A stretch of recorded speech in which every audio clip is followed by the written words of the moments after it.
똑똑하고 현명한 소비자로 거듭날 수 있는 유용한 정보들 전해드리는 시간입니다. 똑똑한 소비생활. 오늘은 한국소비자원 서울지원 서뷰식품팀 안지수 대리 전화 연결합니다. 대리님 안녕하세요. 네, 안녕하세요. 저도 사실 오프라인보다는 온라인에서 주로 좀 물건을 많이 구입하는 편인데 아무래도 코로나19 시대를 살면서 온라인 구입이 더 늘었을 것 같기도 하고요. 근데 실제로 온라인에서 신발을 구입했다가 피해 구제를 신청하는 경우가 좀 많이 늘었다고요? 네. 작년부터 올해 6월까지 살펴보면 온라인에서 신발을 구입했다가 한국소비자원에 피해 구제를 신청한 소비자가 총 924명으로 소비자 피해가 매년 꾸준히 발생하고 있다고 볼 수 있습니다. 네, 그렇군요. 이 소비자들이 주로 온라인에서 그러면 어떤 신발류를 얼마나 많이 구입하나요? 가장 많이 구입하는 신발 종류는 바로 운동화입니다. 네. 앞서 말씀드린 924명 중에 45%를 차지하는데 온라인에서 신발을 구입하는 소비자의 절반이 운동화를 선택하는 것으로 볼 수 있습니다. 네. 그리고 그 다음으로 많이 구입하는 신발은 구두나 부츠 종류인데 네. 24%를 차지하고 있고 그리고 샌들이나 슬리퍼 또한 약 11%를 차지해서 소비자들이 많이 구입하는 종류로 볼 수 있습니다. 네.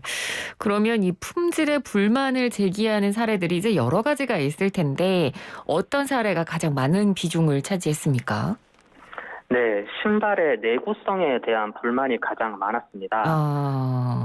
네, 신발의 바깥쪽을 가피라고 하는데 신발을 몇 번 신지도 않았는데 가죽이나 천 소재의 가피가 터지는 경우가 많았습니다. 네. 그리고 땅에 닿는 신발의 밑부분을 이제 겉창이라고 하는데 몇 번 신지 않았는데 겉창이 갈라지거나 뜯어지는 경우도 많았습니다. 네. 네, 그리고 발을 넣는 신발의 내부 부위에 안감이 터지거나 흔히 이제 인솔이 훼손되기도 하고 이제 소비자가 신발을 신을 때 발의 뒤꿈치가 닿는 신발 보강재 부위가 무너지는 등 한마디로 신발 자체의 내구성이 약해서 불만을 제기하는 경우가 많았습니다. 네. 근데 신다가 그렇게 되는 건 사실 어쩔 수 없다 치더라도 물론 그렇게 빨리 해지면 안 되겠습니다만 제품을 원래 받자마자 신기 전에 하자를 딱 발견하면 환불을 당연히 요구할 수 있잖아요. 그런데 이런데도 거부당하는 경우도 있었다면서요? 네, 소비자가 신발을 받자마자 뭔가 하자를 발견하고 환불을 요구했음에도 사업자가 거부하는 경우가 97명입니다. 네, 예를 들면 네. 신발의 오른발과 왼발의 균형이나 길이가 서로 같지 않거나 구두의 경우는 굽 높이가 서로 다른 경우도 있었습니다.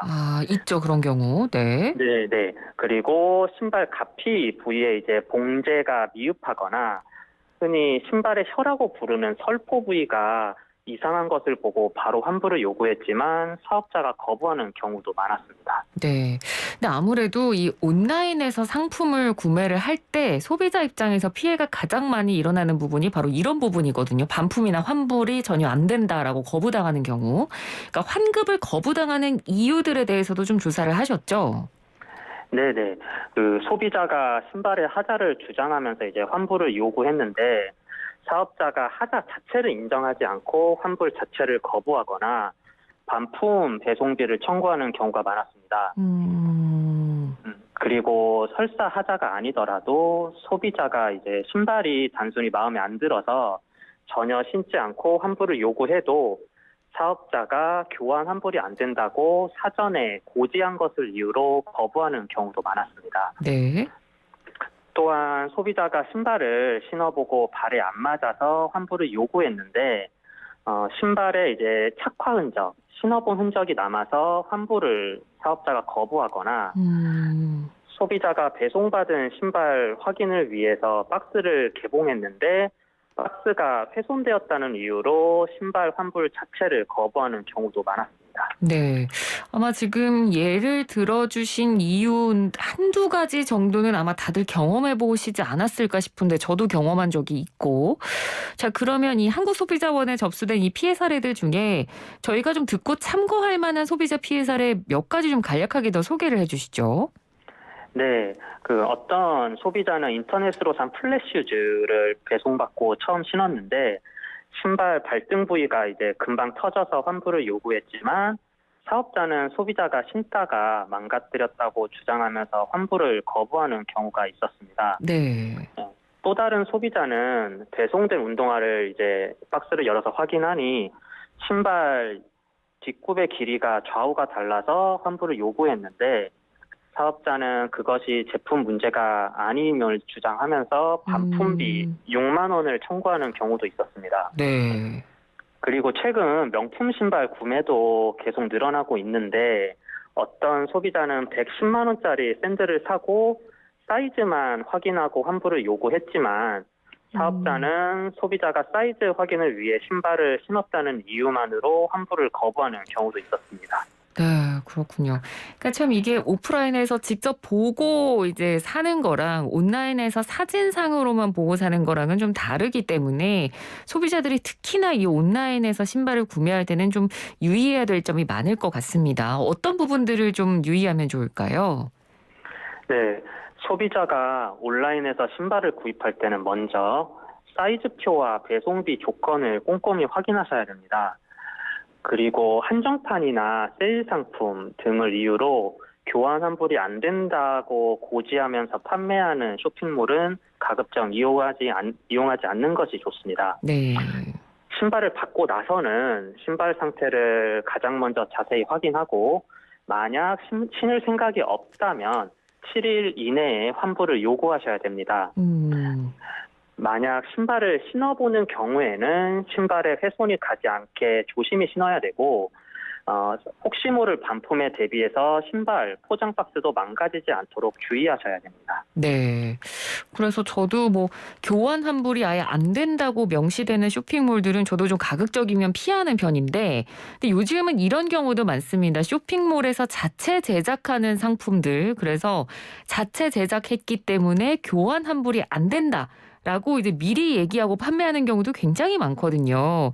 이렇게 소비자들이 자체 제작 상품 구입할 때 어떤 점을 좀 살피면 좋을까요?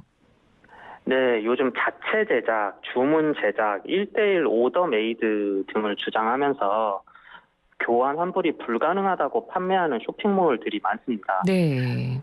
소비자의 발 사이즈를 실제로 재지 않고 단순히 사이트 상에서 사이즈나 색상 옵션만 선택해서 신발을 주문한 경우 소비자는 전자상거래법상 환불을 받을 권리가 있는데 사업자는 교환 환불이 안 된다는 걸 사전 고지했다는 이유만으로 거부하는 경우가 많습니다. 네. 그래서 소비자는 구입 시 이런 경우 판매 페이지를 상세히 살펴보고 별도의 고지 및 동의 절차가 있는지 계약 조건을 사전에 확인하고 구입해야 되는 게 좋고 원래부터 교환 환불을 아예 못하게 하는 쇼핑몰은 사실 가급적 이용하지 않는 것이 좋습니다. 네, 계약 조건을 꼭 자세히 확인하고 구입하셔야 된다는 점 잊지 마셔야겠습니다. 오늘 말씀 잘 들었습니다. 고맙습니다. 네, 감사합니다. 네, 지금까지 한국소비자원 서울지원 섬유식품팀 안지수 대리였습니다.